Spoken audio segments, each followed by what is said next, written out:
Now that our viewers have had a chance to consider those questions, Carol, let me ask you this. There is a growing interest in a standards or curriculum-based IEP. Why is that? Well, first we need to look at the Elementary Secondary Education Act. That's probably the place it really got started. And not just this most recent authorization of ESEA, but actually as far back as 2000. When there was a growing interest in accountability. And so over the years, there's been an added accountability that requires states to demonstrate progress on state standards, not just for students who are in the general classroom, but for all students who have disabilities, and now there's an interest also in reporting by subgroup. With the latest version of ESEA, there also is this requirement or the option. It's not a requirement for all states. It is an option that states might have something they call the 2% assessment. In other words, 2% of the students with disabilities might have modified performance standards. So states that are choosing to go with developing a separate sort of modified assessment to assess the performance of students who are considered this 2% of students with disabilities are actually now required to have standards-based IEPs. Now, tell me, does the IDEA have the same requirement as the ESEA? Well, IDEA doesn't really talk about assessment. It really doesn't talk about standards. It's just a little bit different.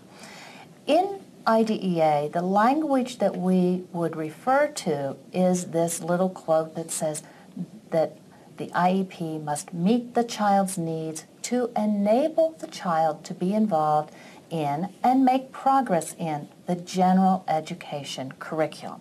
So the key words in IDEA that take us back to the standards really are this concept of the general education criteria, and that the IEP is to meet the needs of the child to enable them to participate or make progress in the general education curriculum.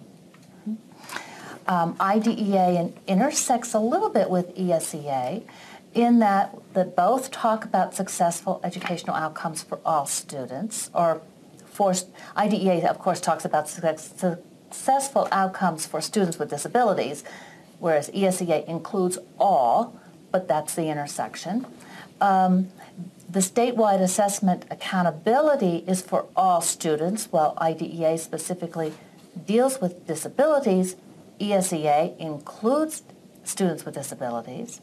There are consequences for not assessing all students when looking at ESEA.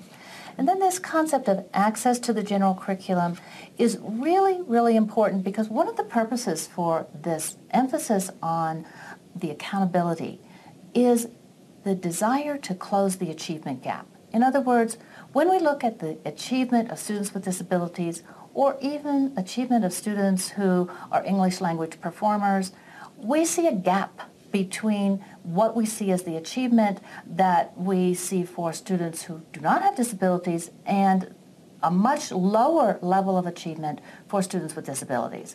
And the whole AYP, annual yearly progress, is based on the notion that we want to get all students to the same or a very similar level of achievement. So in order to close that achievement gap, we in special education must know about the standards in order to ensure that our IEPs are going to help students achieve to that level that is expected in the standards. Well, then what you're saying is the ultimate reason then is to improve outcomes. Absolutely. Ultimately, this is about improving results, improving outcomes. Rod Page says it means that all our kids, even the ones our system calls hard to teach, can learn. It is about setting high expectations. In special education, we're often accused of doing this thing called getting ready, getting students ready to enter the work world, getting students ready to go back to the regular classroom. While Maggie McLaughlin points out that many times getting ready really means never. And if we continuously focus on the lowest level skills, we must begin to set higher standards. And that's really for our students. That's really what the standards is about. So here's another little assignment for you. Pause the tape again before we progress and finish this statement. You heard our explanation. You had some of your own thoughts before. Now, in retrospect, how would you finish this statement? Standards-based IEPs are important because, and when you finish the statement, then you can come back and we'll proceed to the next section of this introductory module.